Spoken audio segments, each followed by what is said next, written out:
Lektion 1. Att övervinna utmaningar. Hej Anna, jag har stött på några utmaningar på jobbet. Har du några råd om hur du kan övervinna dem? Hej! Utmaningar är en del av livet. John. Ett sätt att övervinna dem är genom att upprätthålla ett positivt tänkesätt. Det är en bra poäng, Anna. En positiv attityd kan hjälpa mig att närma mig utmaningar med mer motståndskraft och beslutsamhet. Absolut, John. Ett annat bra tips är att dela upp utmaningen i mindre, hanterbara uppgifter. Jag förstår vad du menar, Anna. Genom att dela upp utmaningen i mindre delar blir den mindre överväldigande och lättare att ta itu med. Exakt, John. Det är viktigt att ta saker steg för steg och fokusera på en uppgift i taget. Jag tänker på det, Anna. Ibland kan det vara utmanande att förstå företagspolicyer. Några tips om det? Definitivt. John, när det gäller att förstå företagspolicyer, tveka inte att be om förtydligande från dina kollegor eller handledare. Det är ett bra förslag, Anna. Att söka vägledning från andra kan hjälpa mig att förstå policyn mer effektivt. Dessutom, ta dig tid att läsa igenom policyn noggrant och ta anteckningar för att säkerställa bättre förståelse. Att ta anteckningar är en bra idé, Anna. Det kan hjälpa mig att komma ihåg de viktigaste punkterna och hänvisa tillbaka till dem när det behövs. Ett annat tips är att aktivt delta i företagsutbildningar eller workshops som fokuserar på policyförståelse. Att delta i träningspass är vettigt, Anna. Det ger en möjlighet att lära av experter och ställa specifika frågor. Absolut, John. Att delta i diskussioner och söka förtydligande under träningen kan förbättra din förståelse. Tack för dessa användbara tips, Anna. Jag känner mig mer utrustad för att ta itu med mina arbetsutmaningar nu. Du är välkommen, John. Jag är glad att jag kunde hjälpa dig. Kom ihåg att utmaningar är möjligheter till tillväxt och lärande. Det är ett bra perspektiv, Anna. Jag kommer att ha det i åtanke och närma mig utmaningar med ett positivt tänkesätt. Jag tvivlar inte på att du kommer att övervinna alla utmaningar som kommer din väg, John. Håll dig beslutsam och fokuserad.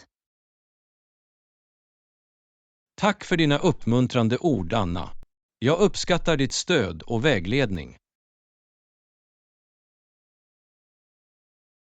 Du är välkommen, John. Kom ihåg att du inte är ensam om att möta utmaningar.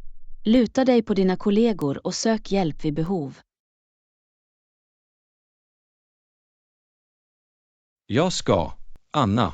Jag är tacksam över att ha ett stödjande team runt mig. Tack än en gång. Jag fortsätter att driva framåt. Du mår jättebra, John. Fortsätt med det utmärkta arbetet och tveka aldrig att nå ut om du behöver ytterligare vägledning. Det uppskattar jag, Anna. Jag kommer definitivt att kontakta om jag behöver fler råd. Ta hand om dig, så hörs jag snart. Lektion 2. Planera boendebudget. Hej Anna, jag börjar planera min semester. Vilken är din föredragna budget för boende när du reser? Hej, det är en bra fråga, John. Det beror på destinationen och den komfortnivå jag letar efter.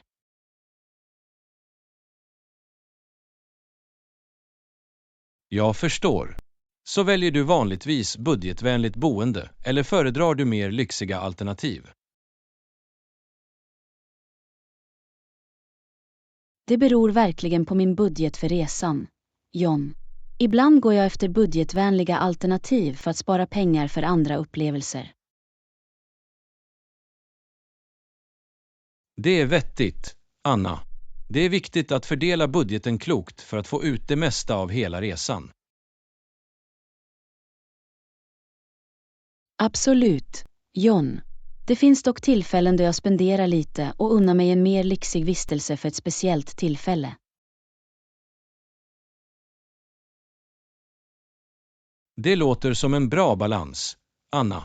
Det är bra att belöna sig själv då och då under resor. Definitivt. John. Att resa handlar om att skapa minnesvärda upplevelser, och boende spelar en viktig roll i det.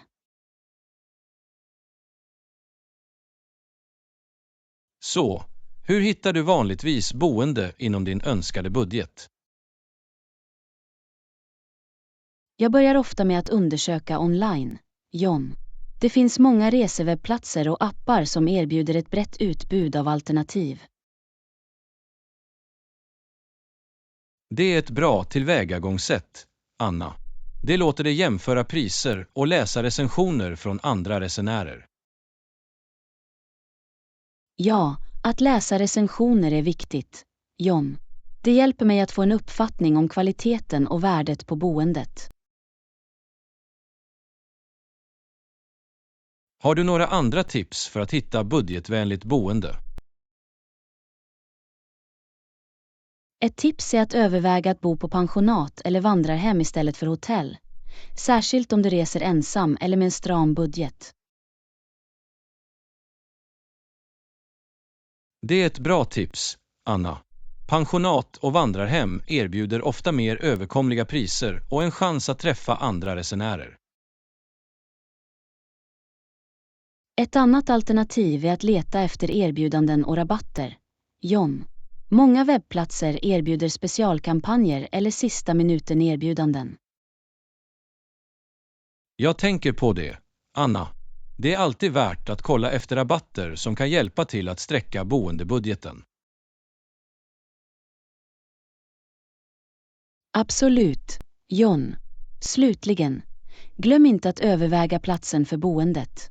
Ibland kan du spara pengar att bo lite längre från stadens centrum.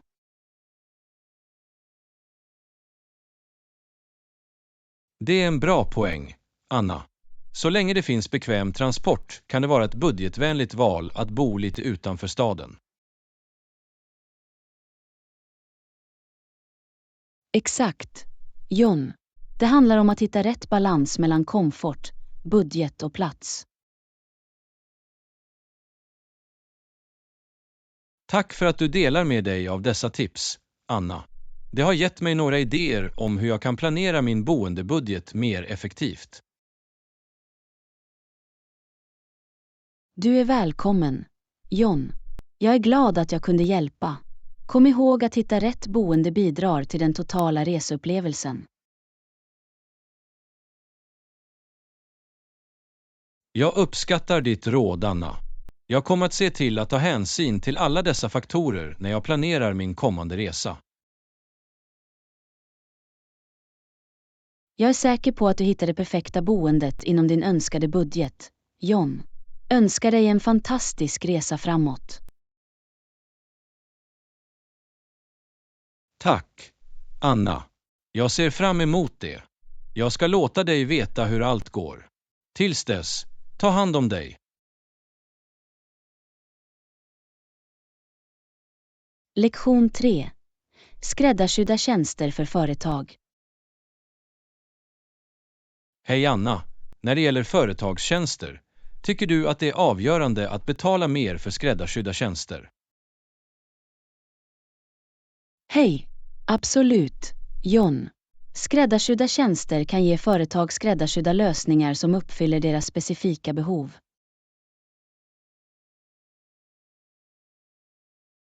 Det är vettigt, Anna. Att investera i skräddarsydda tjänster kan leda till ökad effektivitet och effektivitet i verksamheten. Definitivt. John.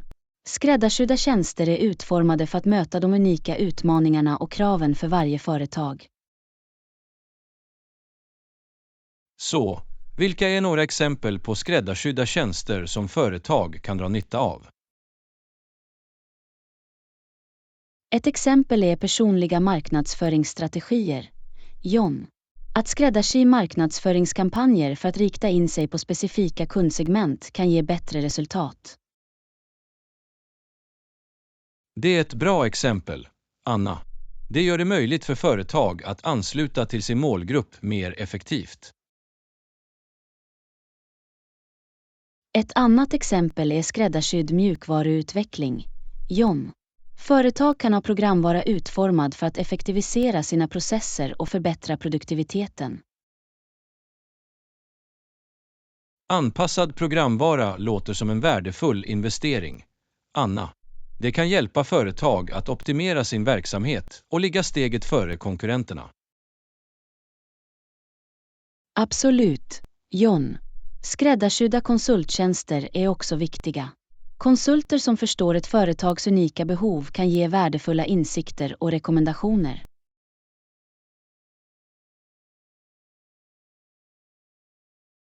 Jag håller med, Anna.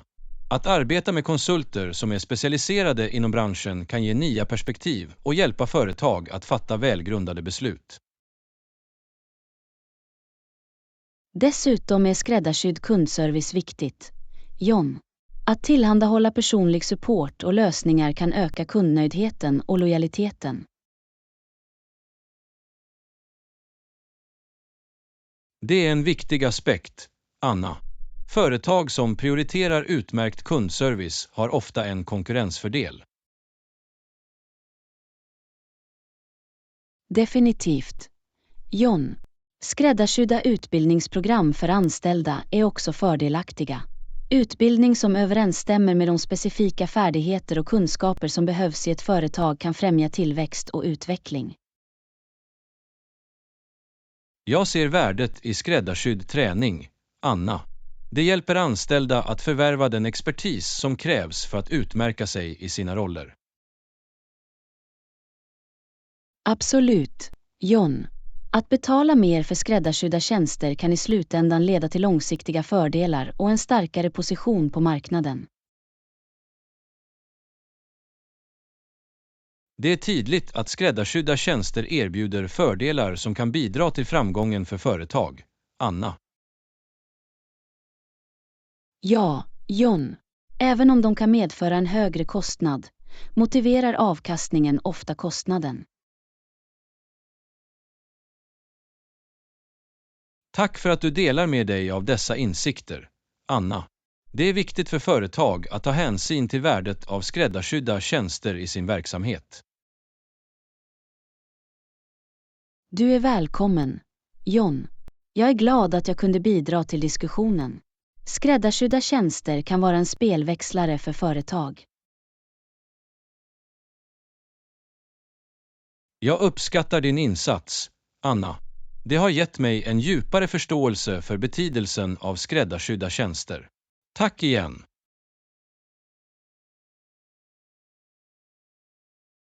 Du är välkommen, John.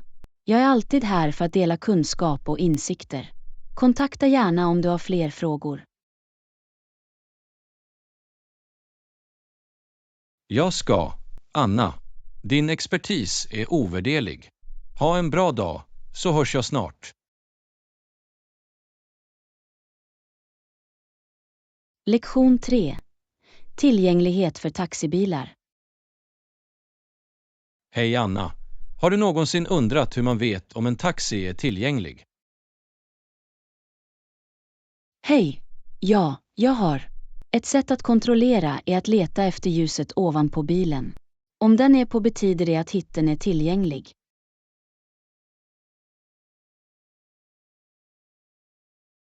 Det är ett bra tips, Anna. Det är bra att veta hur man hittar en tillgänglig taxi, särskilt i livliga områden. Absolut, John. Ljuset ovanpå taxin fungerar som en signal till potentiella passagerare. Finns det några andra tecken som tyder på att en taxi är tillgänglig för uthyrning? Ja, en annan skylt är en tom för uthyrning, skylt som visas i taxins fönster, John. Ja, jag förstår. Det är en annan visuell indikator på att taxin är redo att hämta passagerare. Exakt, John. Det är viktigt att vara uppmärksam och leta efter dessa ledtrådar när du behöver en taxi. Vad händer om lampan ovanpå bilen är släckt eller om det inte visas någon skylt för uthyrning? I så fall betyder det vanligtvis att taxin redan är upptagen eller otillgänglig, John. Det är bra att veta, Anna. Det sparar tid och undviker förvirring när du enkelt kan identifiera tillgängliga taxibilar. Absolut, John. Det är också värt att notera att vissa städer har utsedda taxistationer där du kan hitta tillgängliga taxibilar. Det är en användbar information, Anna. Taxistationer kan vara praktiska, särskilt i trånga områden. Ja, de ger en centraliserad plats för taxibilar att vänta på passagerare, vilket gör det lättare att hitta en.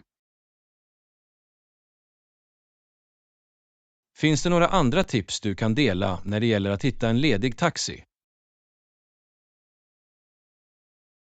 Ett tips till är att hålla utkik efter taxibilar som har sina mätare påslagna, John. Det indikerar att taxin är redo att starta en biljettpris. Ja, det visste jag inte. Tack för att du delar, Anna. Det är ett annat användbart sätt att identifiera en tillgänglig taxi. Du är välkommen, John. Jag är glad att jag kunde dela dessa tips. De kan vara till nytta när du behöver en taxi. Definitivt, Anna. Att vara medveten om dessa tecken och signaler kan göra processen att få en taxi mycket smidigare. Jag håller med, John. Det handlar om att vara observant och veta vad man ska leta efter. Tack igen, Anna. Dina insikter har varit värdefulla. Jag kommer ihåg dessa tips nästa gång jag behöver taxi. Du är välkommen, John. Jag är glad att jag kunde hjälpa. Kom ihåg att vara säker och vara försiktig när du sätter dig i en taxi. Absolut, Anna. Säkerhet är alltid högsta prioritet. Ta hand om dig, så hörs jag snart. Lektion 4. Ytor och deras skönhet. Hej Anna. Har du någonsin lagt märke till hur olika ytor kan vara otroligt vackra? Hej! Ja, jag har. Vissa ytor kan ha fantastiska texturer och mönster som är visuellt tilltalande. Absolut, Anna. Oavsett om det är jämnheten i ett polerat marmorgolv eller de invecklade detaljerna i ett träbord kan ytor vara fängslande. Jag håller med, John. Ytor kan också variera i färg, vilket bidrar till deras estetiska tilltalande. Det är sant, Anna. Från livliga nyanser till subtila nyanser kan färgen på en yta avsevärt förbättra dess övergripande skönhet. Och låt oss inte glömma de reflekterande ytorna, John.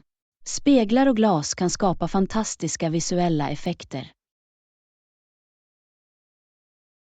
Definitivt, Anna. Reflektioner kan lägga till en touch av magi och skapa intressanta illusioner. Ytor kan också väcka olika känslor, John. Till exempel kan en mjuk plyschmatta få ett utrymme att kännas mysigt och inbjudande.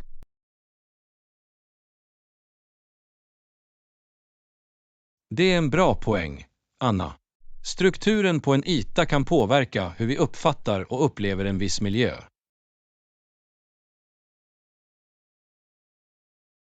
Absolut, John. Ytor spelar en viktig roll i inredningen och kan i hög grad påverka atmosfären i ett rum.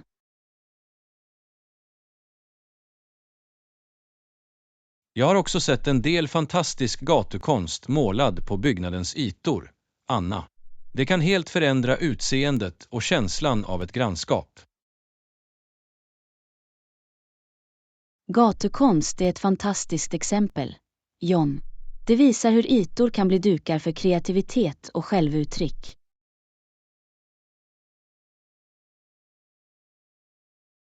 Verkligen. Anna. Ytor kan ses som tomma skiffer som väntar på beröringen av en konstnärs borste eller en skulptörsmejsel. Det är fascinerande hur ytor kan förvandlas till konstverk, John. De har makten att inspirera och provocera tankar. Absolut. Anna. Ytor kan förmedla berättelser och meddelanden och fånga fantasin hos dem som möter dem. Och det är inte bara visuell skönhet, John.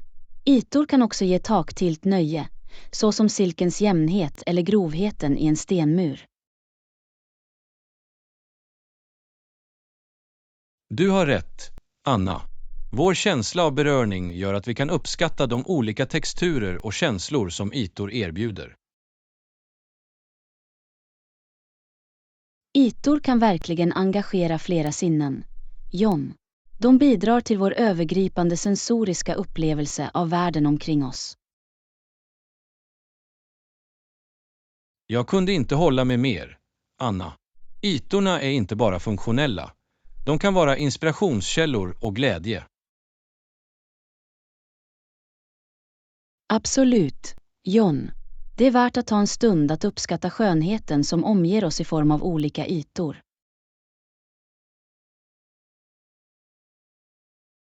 Tack för att du delar med dig av dessa insikter, Anna. Det har gjort mig mer medveten om vilken inverkan ytor kan ha på vårt dagliga liv. Du är välkommen, John. Jag är glad att jag kunde bidra till samtalet. Ytor har en värld av skönhet inom sig.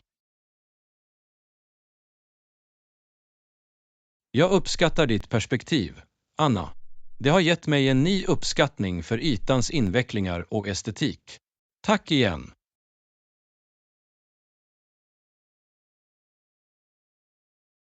Du är välkommen, John.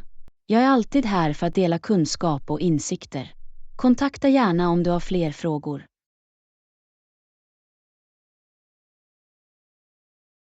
Jag ska, Anna. Din expertis är ovärderlig.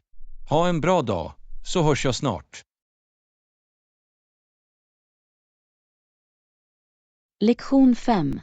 Digitala distraktioner. Hej Anna. Har du lagt märke till hur människor alltid är limmade på sina skärmar, även på jobbet? Hej John. Ja, det är sant. Digitala enheter har blivit en integrerad del av vårt dagliga liv.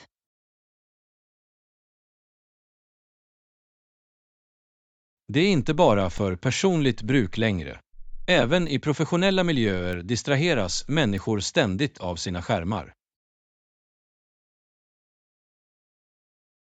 Absolut. De ständiga aviseringarna och frestelsen att kontrollera sociala medier kan vara ganska distraherande. Det kan vara utmanande att hålla fokus på arbetet när det finns så många digitala distraktioner runt oss. Det är därför det är viktigt att sätta gränser och skapa hälsosamma vanor för att minimera distraktioner. Jag har hört talas om tekniker som tidsblockering, där du tilldelar specifika tidsluckor för fokuserat arbete utan avbrott. Ja, Tidsblockering kan vara effektivt för att hjälpa dig att hålla dig på rätt spår och slutföra uppgifter utan att bli sidofälld.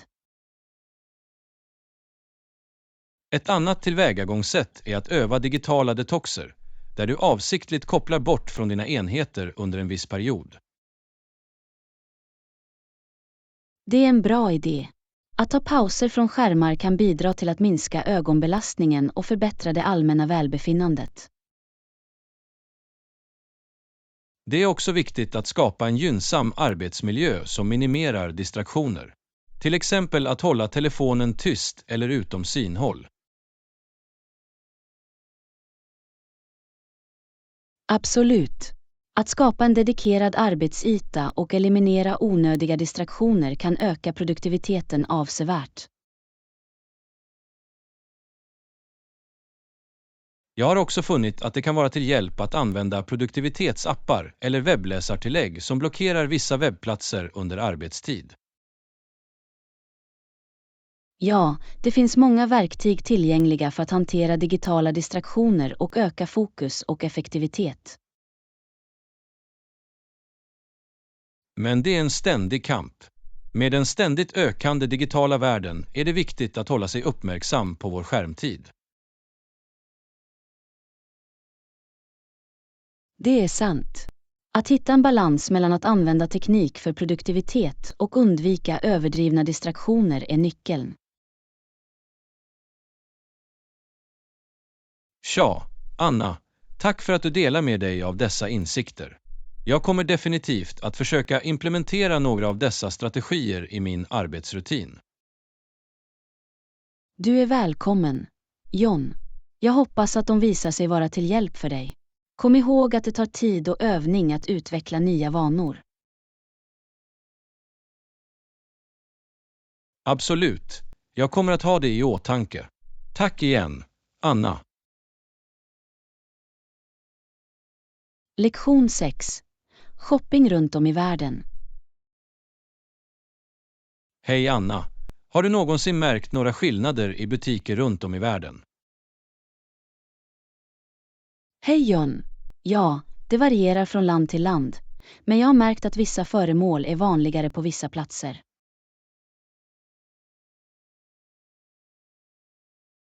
Det är intressant.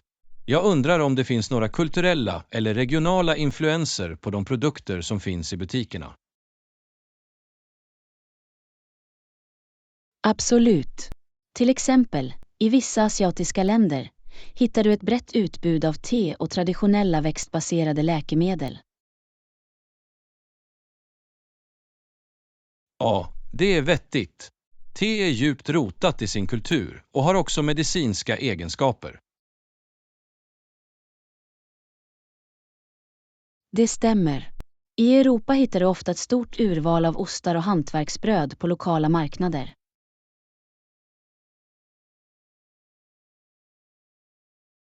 Åh, jag älskar ost.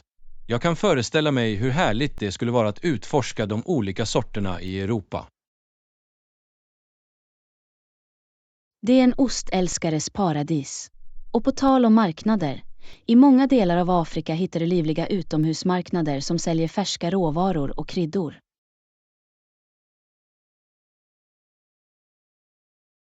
Det låter fantastiskt. Jag kan föreställa mig färgerna och aromerna som fyller luften på dessa marknader. Det är verkligen en sensorisk upplevelse. I vissa sydamerikanska länder hittar du unika hantverk och textilier på marknader och små butiker.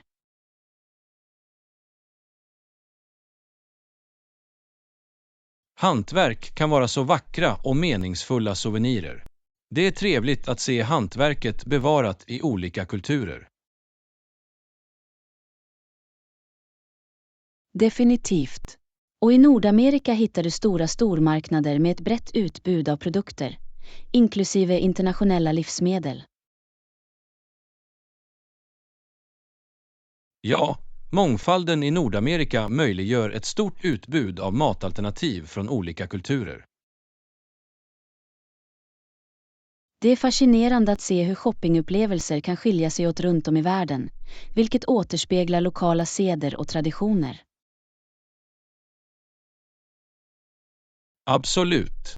Att utforska lokala butiker och marknader när du reser kan ge en inblick i kulturen på en plats. Det är en av glädjen med att resa. Du får fördjupa dig i de unika shoppingupplevelserna i olika länder.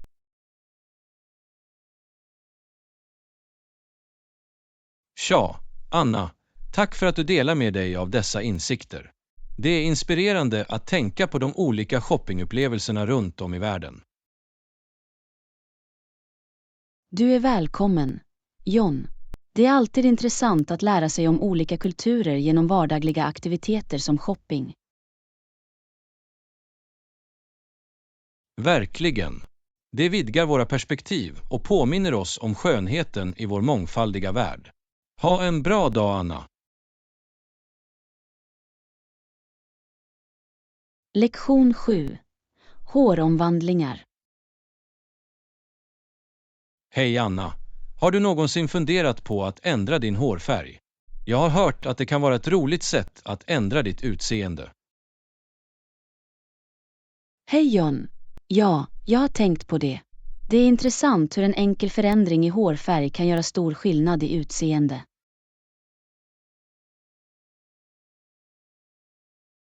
Absolut. Har du någonsin funderat på att prova höjdpunkter? De kan lägga till dimension och djup till ditt hår. Det är en bra idé. Höjdpunkter kan ge en naturlig, solkysst effekt och förbättra det övergripande utseendet. Och du behöver inte gå för en drastisk förändring. Subtila höjdpunkter kan fortfarande göra en märkbar skillnad. Det är sant. Det är alltid bra att börja med en mer subtil förändring om du är osäker på en dramatisk omvandling. Ett annat alternativ att överväga är lågljus. De innebär att lägga till mörkare nyanser för att skapa kontrast och djup. Jag tänkte inte på Lovlits. Det låter som ett bra sätt att lägga till rikedom och konsistens i håret. Definitivt. Det kan vara ett trevligt alternativ, särskilt om du vill lägga till djup till ljusare hår. På tal om ljusare färger, har du någonsin funderat på att prova en helt annan hårfärg, som att bli blond eller röd? Inte riktigt. Jag är mer bekväm med min naturliga hårfärg. Men jag har sett några fantastiska transformationer med djärva färger. Det är sant. Djärva färger kan göra ett uttalande och visa upp din personlighet. Men det är viktigt att hitta en nyans som kompletterar din hudton. Det är en bra poäng. Det är viktigt att ta hänsyn till faktorer som hudton och ögonfärg när du väljer en hårfärg. Absolut. Rådgivning med en professionell frisör kan också hjälpa dig att hitta den perfekta färgen som passar dig. Jag har hört att vissa människor till och med väljer tillfällig hårfärg, som hårkrita eller tvättbara färgämnen, för att experimentera utan ett långsiktigt åtagande. Ja, tillfälliga färger kan vara ett roligt sätt att prova olika nyanser utan beständighet. Det är som att testa vattnet. Tja, Anna. Tack för att du delar dessa idéer. Det har väckt mitt intresse för hårförändringar. Jag kanske överväger att prova höjdpunkter själv.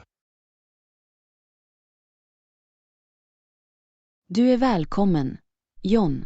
Det är alltid spännande att utforska nya utseende. Jag är säker på att vad du än väljer, det passar dig bra. Det är snällt av dig att säga, Anna.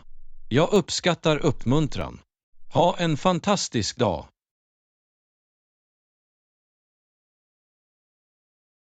Lektion 8. Organisation av livsmedelsbutiker. Hej Anna. Har du någonsin lagt märke till hur livsmedelsbutiker organiserar sina produkter? Det är intressant att se var olika föremål placeras. Hej John! Ja, det är fascinerande.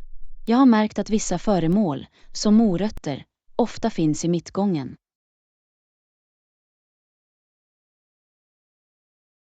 Det är sant. Morötter är vanligtvis i mitten eftersom de är en vanlig grönsak och finns i många rätter. Exakt. Och på tal om gångar, har du också märkt att tomater ofta placeras i slutet av en gång? Ja, tomater visas ofta framträdande i slutet av en gång för att locka kundernas uppmärksamhet. De är populära och mångsidiga. Det är en smart strategi att placera dem där. Det gör det lättare för shoppare att hitta dem och uppmuntrar impulsköp.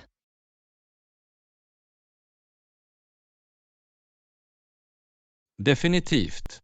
Layouten på en livsmedelsbutik kan påverka våra köpbeslut. Det är därför vissa produkter är strategiskt placerade.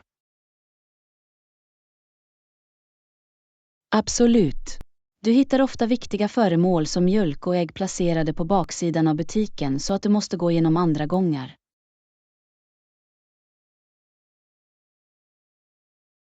Ja, de kallas ankarprodukter eftersom de tvingar dig att navigera i butiken och potentiellt upptäcka andra föremål längs vägen. Och har du någonsin märkt att hälsosammare snacks tenderar att placeras i ögonhöjd, medan mindre näringsrika alternativ ofta finns på lägre eller högre hyllor? Ja, det är ett sätt att påverka konsumenternas val och främja hälsosammare alternativ. Det kräver lite mer ansträngning för att hitta de mindre hälsosamma mellanmålen. Jag tycker att det är viktigt att vara medveten om dessa taktiker och göra medvetna val när du handlar. Absolut. Det är bra att läsa etiketter och fatta välgrundade beslut om vad vi lägger i våra vagnar. Definitivt. Genom att förstå hur butiker organiserar sina produkter kan vi bli mer medvetna kunder. Det är sant. Det handlar om att vara medveten och göra val som överensstämmer med våra preferenser och värderingar. Lektion 9. Utomhusaktiviteter. Hej Anna, har du utforskat området här? Vi har en vacker park i närheten, perfekt för jogging och utomhusaktiviteter. Hej John, det låter fantastiskt. Jag älskar att spendera tid utomhus. Det är uppfriskande att vara omgiven av naturen. Absolut. Parken har välskötta stigar för jogging och det finns också öppna utrymmen för picknick och avkoppling.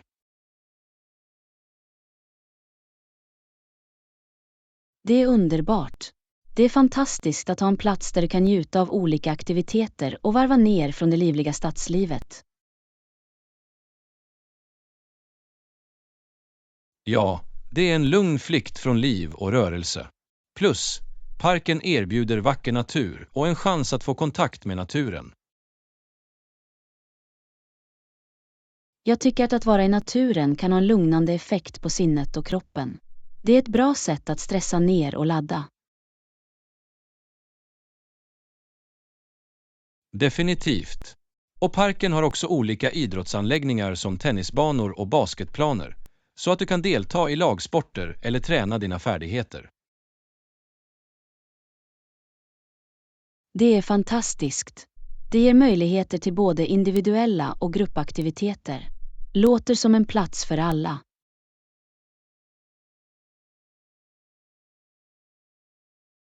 Absolut. Det finns något för alla, oavsett om du gillar att jogga, spela sport eller helt enkelt ta en lugn promenad. Det är trevligt att ha alternativ. Jag är säker på att parken lockar människor i alla åldrar och intressen. Ja, det är en mötesplats för samhället. Du kan ofta se familjer som har picknick, vänner som spelar frisbee eller människor som går med sina hundar. Det låter härligt. Det är ett bra ställe att umgås och träffa nya människor som delar liknande intressen. Verkligen. Det är ett utmärkt tillfälle att få kontakt med andra och bygga en känsla av gemenskap. Jag är glad att kolla in parken. Det låter som en perfekt plats att njuta av naturen och hålla sig aktiv. Jag är säker på att du kommer att älska det, Anna. Det är en dold pärla i vårt grannskap. Ha en fantastisk tid att utforska parken. Tack, John. Jag kan inte vänta med att upptäcka allt parken har att erbjuda. Ha en underbar dag. Du också, Anna. Njut av din tid i naturen och få ut det mesta av dina utomhusäventyr. Lektion 10. Hälsosamma förfriskningar. Hej Anna, jag hittade en ny juicebar i stan. De har ett brett utbud av läckra och hälsosamma juicer. Jag ser fram emot att prova dem. Hej John. Det låter fantastiskt. Jag älskar färska juicer. De är ett bra sätt att hålla sig hydratiserad och få viktiga näringsämnen.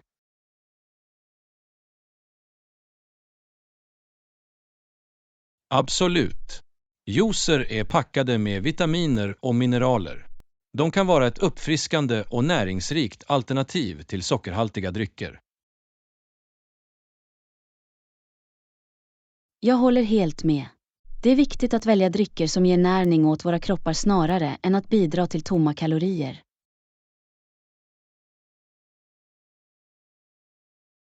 Definitivt.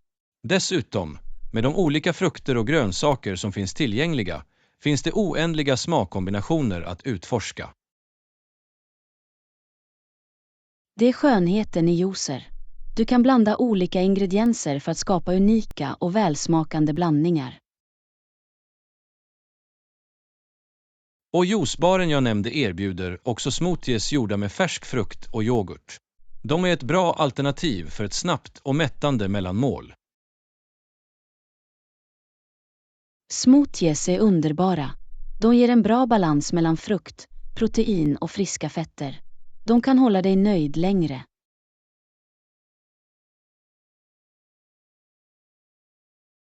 Exakt. De är ett bekvämt sätt att införliva mer frukt och grönsaker i din kost. Jag är glad att kolla in juicebaren. Det låter som en perfekt plats att njuta av en uppfriskande och näringsrik dryck. Du kommer att älska det, Anna. De har också en mysig sittgrupp där du kan koppla av och njuta av din drink. Det är en fin touch. Det skapar en välkomnande atmosfär för kunder att varva ner och umgås.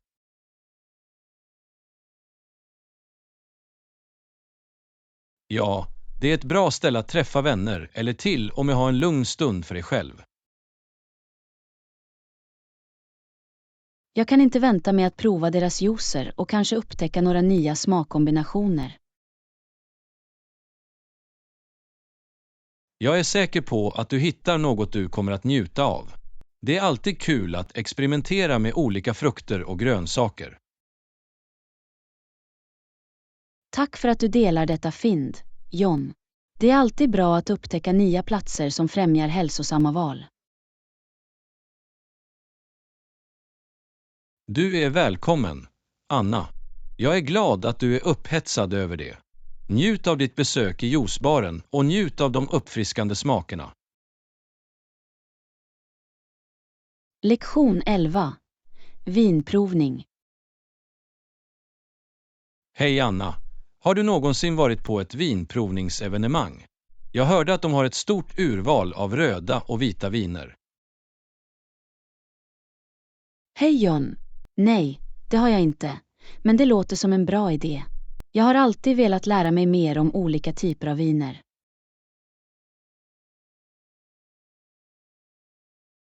Vinprovningar är ett fantastiskt sätt att utforska och uppskatta smaker och egenskaper hos olika viner.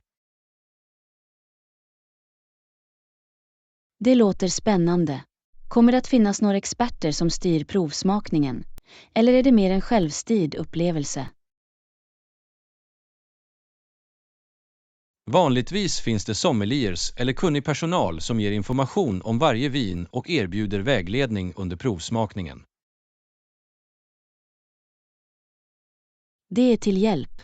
Det är alltid bra att ha någon kunnig för att förklara nyanserna och svara på eventuella frågor. Absolut.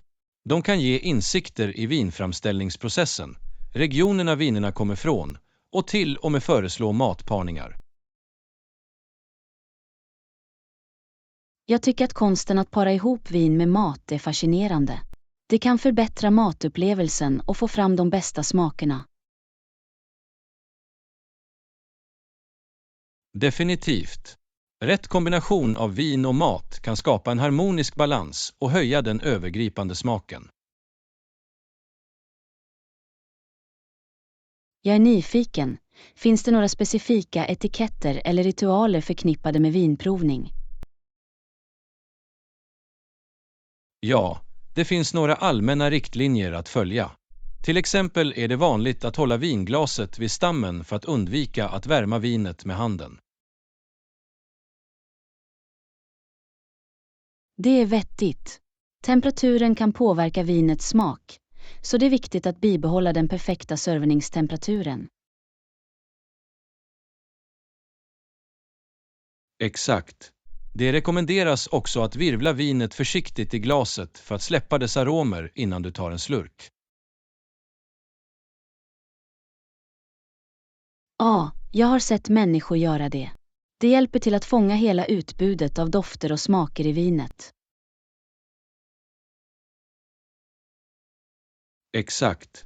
Och när du provar är det vanligt att ta små klunkar, så att vinet täcker din smak och njuter av de olika tonerna. Jag kan föreställa mig hur det kan hjälpa till att uppskatta komplexiteten och egenskaperna hos varje vin.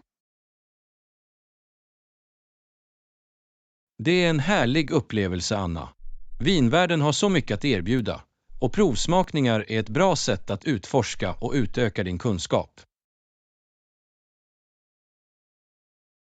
Jag är glad att ge det ett försök. Det låter som en underbar möjlighet att lära sig och upptäcka nya favoritviner. Jag är säker på att du kommer att njuta av det. Vinprovningar kan vara både lärorika och roliga. Skål för att utöka våra vinhorisonter! Lektion 12. Konstutställning. Hej Anna, det är en konstutställning som händer i centrum. Jag tror att du skulle uppskatta det om du gillar samtida konst. Hej John, det låter spännande. Jag tycker om att utforska olika konstformer. Jag ska göra mitt bästa för att komma till utställningen.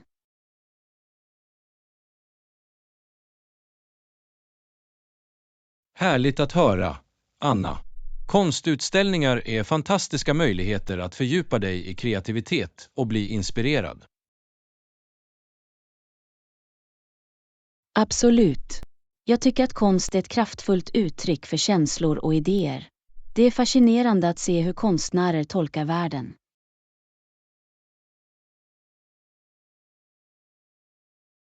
Verkligen. Denna utställning innehåller verk av både etablerade och framväxande konstnärer. Jag är glad att se vad de har att erbjuda. Det är alltid intressant att bevittna utvecklingen av konstnärliga stilar och upptäcka nya talanger. Definitivt. Mångfalden av konstverk gör att vi kan uppleva olika perspektiv och engagera oss i olika teman. Jag är nyfiken. Finns det några specifika typer av konst som visas i den här utställningen? Eller är det en blandning av medier? Det är en blandning, Anna. Det finns målningar, skulpturer, installationer och till och med några digitala konstverk. Det är underbart. Det erbjuder en omfattande upplevelse och tilltalar ett brett spektrum av konstnärliga preferenser. Absolut. Utställningen ger också en möjlighet att interagera med konstnärerna och lära sig om deras kreativa process. Att möta konstnärerna bakom konstverken ger ytterligare ett lager av uppskattning och förståelse. Det gör det. Du kan få insikter i deras inspiration, tekniker och de meddelanden de syftar till att förmedla. Jag tycker alltid att det är fascinerande att höra berättelserna bakom konstverken. Det fördjupar sambandet med bitarna. Kul att du delar samma känsla, Anna. Det är berikande att engagera sig i konst på en personlig och känslomässig nivå. Absolut, John. Konst har ett sätt att väcka känslor och utlösa meningsfulla samtal. Det är skönheten i det. Det kan överskrida språkbarriärer och skapa kontakter mellan människor med olika bakgrunder. Jag kunde inte hålla med mer, John. Konst är ett universellt språk som förenar människor. Bra sagt, Anna. Jag hoppas att du kan komma till utställningen och få en underbar upplevelse att utforska världen av samtida konst. Lektion 13. Fitnessrutin. Hej Anna, jag har testat några nya träningspass nyligen och de är ganska effektiva. Jag ger dem en chans om du är intresserad. Hej John, det låter bra. Jag letar alltid efter sätt att hålla mig i form och frisk. Hur många gånger i veckan tycker du att jag ska göra dessa träningspass?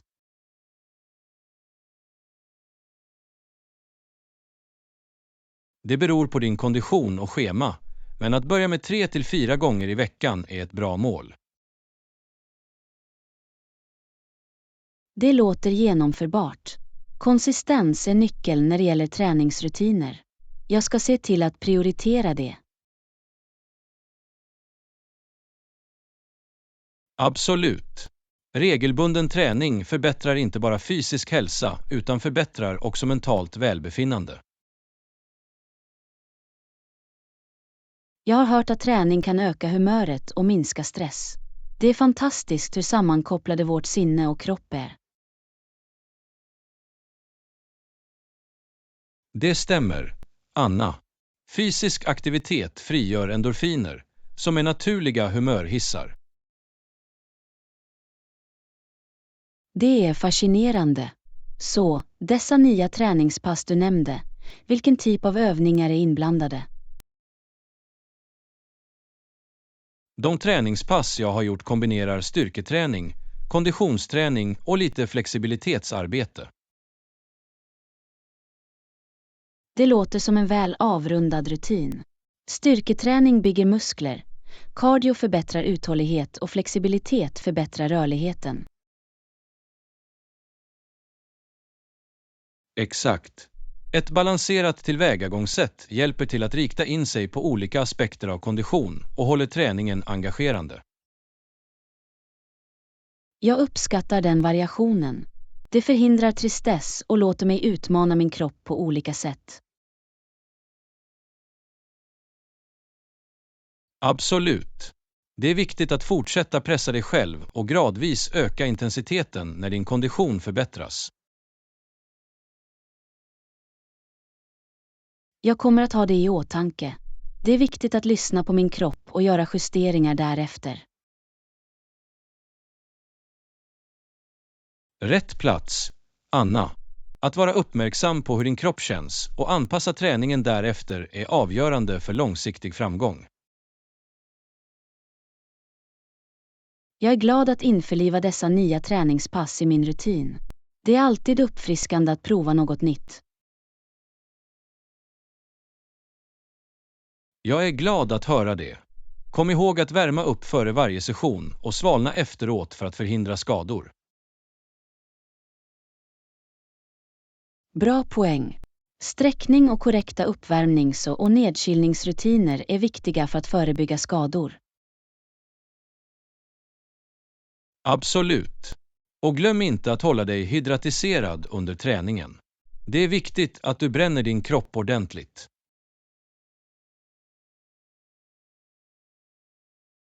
Hydrering är nyckeln. Jag ska se till att hålla en vattenflaska till hands och dricka mycket vätska under träningen.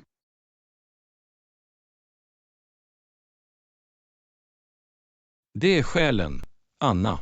Håll dig engagerad, håll dig hydratiserad och njut av resan mot en piggare och friskare dig. Tack för vägledningen, John. Här är en ny träningsrutin och de positiva förändringar det kommer att medföra. Låt oss göra det här. Skål, Anna. Jag tror på dig. Omfamna utmaningen. Håll dig konsekvent och njut av fördelarna med en aktiv livsstil. Lektion 14. Risker i försörjningskedjan. Hej Anna. Har du någonsin tänkt på hur företag hanterar risker i försörjningskedjan? Det är definitivt en viktig aspekt att tänka på.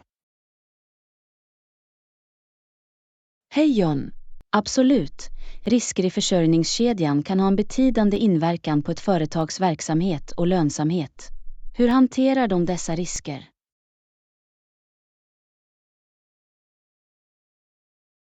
Tja, företag använder olika strategier för att mildra riskerna i försörjningskedjan. Ett vanligt tillvägagångssätt är att diversifiera sina leverantörer. Det är vettigt. Att förlita sig på en enda leverantör kan vara riskabelt, särskilt om det finns störningar i deras verksamhet. Exakt. Genom att arbeta med flera leverantörer kan företag minimera effekterna av eventuella störningar och säkerställa ett stadigt flöde av material eller produkter. Det är en smart strategi. Det ger ett skyddsnät och minskar sårbarheten för oförutsedda händelser. Ett annat sätt företag hanterar risker i leveranskedjan är genom att implementera robusta övervaknings- och spårningssystem. Övervaknings- och spårningssystem hjälper dem att hålla sig informerade om status för deras lager och identifiera eventuella problem. Absolut. Realtidsdata gör det möjligt för företag att snabbt reagera på störningar och hitta alternativa lösningar. Det är viktigt att ha insyn i leveranskedjan. På så sätt kan företag fatta välgrundade beslut och vidta nödvändiga åtgärder.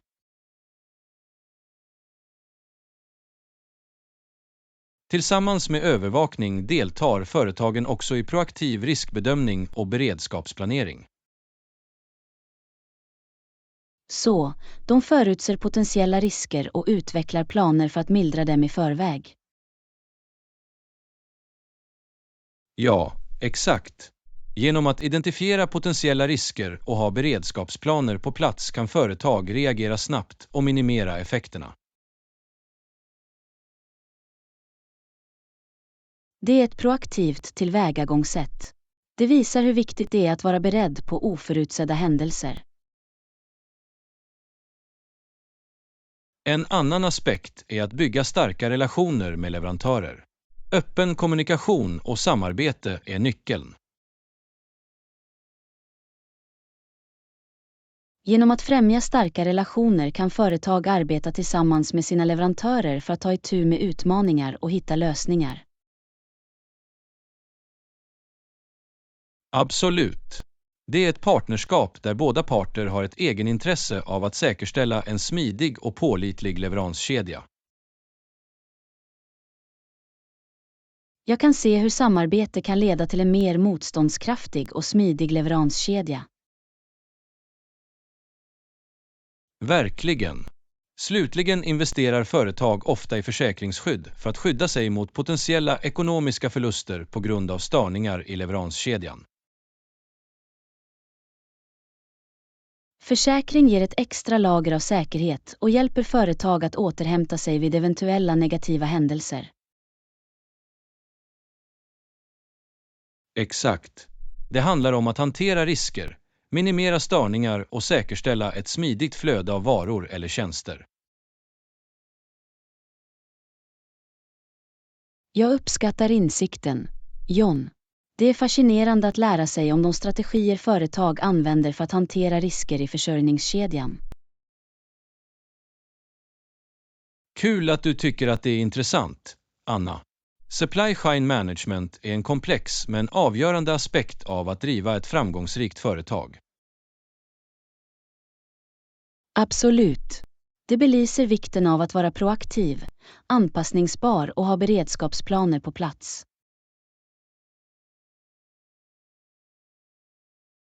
Bra sagt, Anna. Som ordspråket säger, hoppas på det bästa, men förbered dig på det värsta. Det handlar om att vara förberedd och motståndskraftig. Definitivt. John, tack för att du belyser detta ämne. Det är värdefull kunskap för alla som är intresserade av affärer och verksamhet. Du är välkommen, Anna. Det var ett nöje att diskutera det med dig. Låt oss fortsätta utforska och lära oss tillsammans. Lektion 15. Partnerskapspriser och villkor. Hej Anna. Jag tror att det är dags att vi diskuterar priser och villkor för vårt nya partnerskap. Det är en viktig del av vårt samarbete. Hej John. Absolut. Att sätta rätt pris och villkor är avgörande för ett framgångsrikt partnerskap. Låt oss dyka in i det. Till att börja med måste vi överväga värdet vårt partnerskap ger båda parter. Vi bör sträva efter ett rättvist och ömsesidigt fördelaktigt avtal. Håller med. Det är viktigt att hitta en balans där båda parter känner att de får en rättvis affär och uppmuntras att bidra.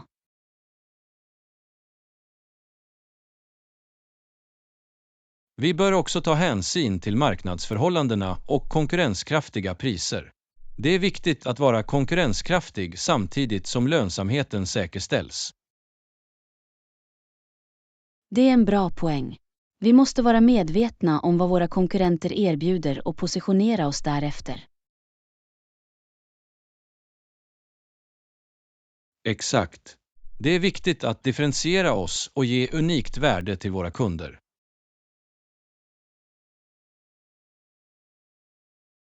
När det gäller betalningsvillkor, vad tror du skulle fungera bäst för båda parter?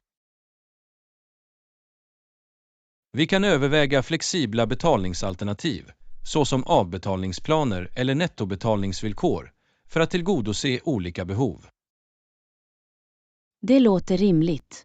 Flexibilitet i betalningsvillkor kan hjälpa oss att attrahera fler kunder och bygga långsiktiga relationer. Dessutom bör vi diskutera eventuella rabatter eller incitament vi kan erbjuda för att uppmuntra större beställningar eller upprepa affärer. Att erbjuda rabatter eller incitament kan vara en kraftfull strategi för att driva försäljningen och främja kundlojalitet. Absolut. Det är också värt att överväga volymbaserad prissättning, där kunderna kan njuta av lägre priser för större kvantiteter.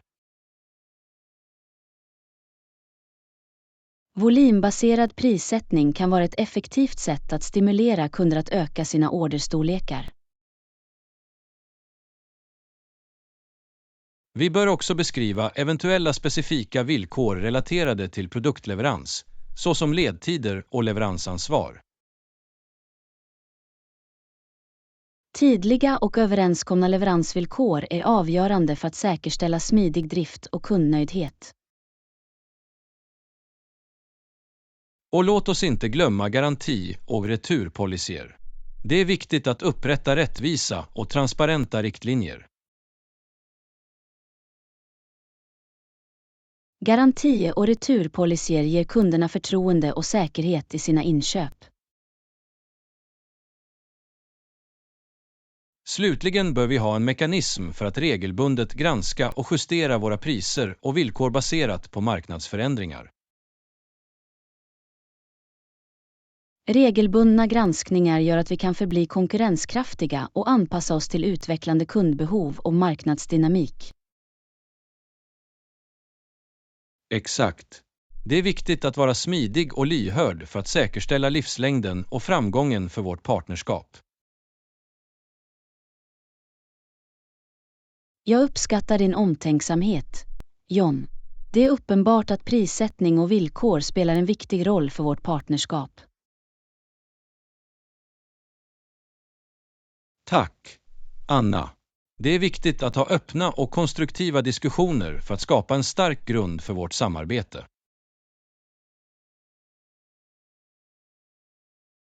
Jag kunde inte hålla med mer. Jag är övertygad om att vi med noggrann övervägande och ömsesidig förståelse kan skapa ett win-win partnerskap. Absolut, Anna. Låt oss fortsätta arbeta tillsammans för att slutföra prissättningen och villkoren som gynnar båda våra organisationer.